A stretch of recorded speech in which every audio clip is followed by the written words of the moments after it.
KPIX 5 News. President Trump and North Korean dictator Kim Jong-un are issuing new threats as their war of words continues to escalate. Good morning. It's Wednesday, January 3rd. I'm Emily Turner. When there are plenty of reasons to talk policy, these tweets instead are now taking over the headlines. Even Trump's own party won't back him up on this, but that didn't stop his press secretary. And the district attorney says that both of the men charged knew the ghost ship wasn't to be lived in and wasn't safe. Not only were the bikers bold enough to do tricks during the heaviest traffic of the day, they also brutally beat a driver, one they barely collided with. An activist group in San Francisco is calling out Twitter's CEO Jack Dorsey, calling him complicit after President Trump used the social media platform to boast about the size and strength of his nuclear launch button. Today was essentially a high-level summit to talk about the role utilities play in wildfires. Not only what they can do to avoid damage to their own infrastructure, but also how they can avoid causing damage to their communities. Now, when you're facing several lawsuits on that subject, it's a dicey one to discuss with the press. Milo Yiannopoulos has a press conference scheduled for tomorrow where he says he will be releasing the details of Free Speech Week. Of course, we will be watching that very closely, as I'm sure UC Berkeley will be as well. This afternoon, Oakland police are investigating their first homicide of the year. Police say a 38-year-old woman was shot inside her home. One woman described this scene as something from a scary movie, and you can see why she would feel that way. But it's actually the scene of San Francisco's largest and latest development. Well, a popular YouTube star is apologizing now after setting off a social media firestorm. And this is the second situation now where debris removal crews have stopped working. The first time, the Army Corps of Engineers promised fire victims that the slowdown would be more than compensated for with the ramp up of this new contract in December. The gas tax, which funds all that, went into effect 23 years ago. And in that amount of time, think about it. There have been hybrids, electric cars, a big push for public transportation. With the new year come new laws that take effect today in California, and among them, the legalization of marijuana. And many people here in the Bay Area are already lining up to get their hands on some pot. We have team coverage this morning. KPIX 5's Sandra Osborne live in San Jose. But first, KPIX 5 Jessica Flores. Much of this story is still buried under piles of debris and rubble. We're going into the 19th hour since this fire started. But here's what we know about the first few hours. President Donald Trump is facing several challenges in this new year. Today, Mr. Trump is scheduled to have lunch with Vice President Mike Pence as his administration prioritizes its agenda for 2018. Their top priority is to pass a bill that would avoid a partial government shutdown, which could come when it runs out of money in a few weeks. Another challenge is dealing with North Korea's warning that its nuclear force is now a reality, not just a threat. State lawmakers returned to Sacramento today for the start of the 2018 legislative year, and sure to be on the agenda, the sexual harassment scandal plaguing the Capitol. In a day when most mega projects are submitted for rigorous government and environmental permits that usually take years to get, we went to find out how, why, and when did this mega project get so far along without the public knowing anything about it. Casinos usually make a lot of noise, but one plan for this plot of land has barely made a peep. It would go here, inside Vallejo city limits, where Interstate 80 and Highway 37 meet. We were stunned. Daniel Keene is Vallejo's city manager. This is not the first time that there has been proposals to establish casinos in Vallejo or in the Vallejo area, but we didn't know that it had progressed this far. It's the Scotts Valley Pomo Indian Tribe's $700 million project, and it's already in the pipeline. Our goal is to have a homeland for our tribe. Our tribe's been landless for 150 years at a minimum. The tribe says they met with the city in January, but city leaders say they just found out about the casino in July. And now the city says there is nothing it or even the state can do to stop it.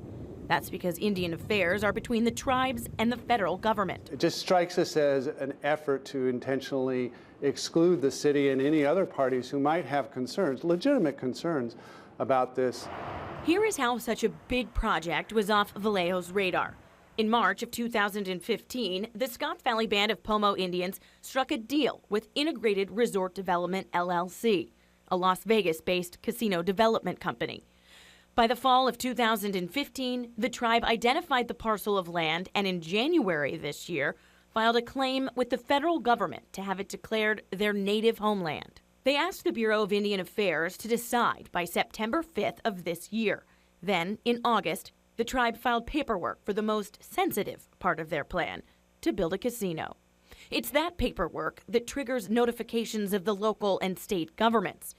But in the meantime, Integrated Resort Development had already purchased the plot in March of this year, and in July already agreed with the tribe to finance, develop, and construct the gaming facility on it. Was there ever the intention to mislead the public or to withhold information till the very last minute about the casino, about the plans, about what was going to go on that land? No, there was never any intention to mislead or to do that. There's nothing illegal about the way the tribe is handling this, but it is unorthodox. Usually, the paperwork filed to reclaim the lands is filed at the same time as the paperwork asking to put a casino on it. These, they filed separately. And the part that doesn't require a public comment was filed 8 months before these were. In the history of the Indian Gaming Regulatory Act, the Bureau of Indian Affairs says that has only been done 4 times. The tribe says it was to avoid unnecessary legal costs for them and the city, but they say they now recognize that might not have been the best option. You can't put the genie back in the bottle to say, if we could go back in time and say, hey, we want you to know that this is happening, this is happening. So maybe you would have done it differently in retrospect? Yes, definitely. But the applications are in, and the plans are awaiting approval from the Bureau of Indian Affairs. They include a 400,000 square foot casino with a hotel and spa. A family entertainment center would follow, which could include a movie theater, arcade, and bowling alley. It would also include tribal housing and headquarters for the 128 adult-member tribe, currently based in Lake County. Where the office is in Lakeport to where this piece of property is in Vallejo is like 90 miles. How do you justify that distance? I believe that it's not really a justification to us because we know where we've been, where we're from. The tribe argues their claim to the Vallejo land stems from the 1851 Treaty of Lupi-U-Ma at Clear Lake, where the tribe's predecessors ceded their lands from Clear Lake to San Pablo Bay, including the Vallejo property. But Keene says this casino is the first time they've ever shown any interest in his city. Has this tribe had anything to do with Vallejo at all? Not to my knowledge. This tribe is not one that appears to have any connection. In fact, they appear to have had their historic connection to an area 60 miles from here. The tribe also has an office in Concord and provided this map showing 25 tribe members living within a 36-mile radius of the property. Non-tribal members in that same radius, though, have their concerns. I didn't know. You're the first person that actually mentioned it. Saul DeLuna rides his horses right next door, where eventually a casino parking lot could border the barn. It will affect me big time, especially because I enjoy riding my horses every single day, the mornings, afternoons, evenings, and with a casino here, I think I'll go away. I don't want to lose that. He's not alone. 3 congressmen, Senator Feinstein, Solano County, Napa County, Sonoma County, the city of Vallejo, have all written letters to the Bureau of Indian Affairs expressing their concern. They feel like you guys pulled a fast one. If they knew our history, they may not be so angry with the things that they're saying. So in response, the tribe sent its own letter to the Bureau, saying they, quote, ask that the city's request be denied because public comment, including input from local governments, is not part of the restored lands process. You have people telling you where you're from, who you are. And being a tribal person in California, it's been that way for a long time.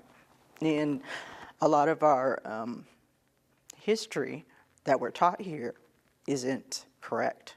So for now, the city of Vallejo's best hope is for the feds to reject the Pomos claim to the land. If the feds approve that land claim, then Vallejo and the public would eventually be able to weigh in on that casino. It's worth noting, though, that this isn't the first time this tribe has tried to build a casino in the East Bay. In 2004, the tribe applied to reclaim a plot of land 20 miles away in Richmond and build a casino there as well. But the feds denied that claim on that land.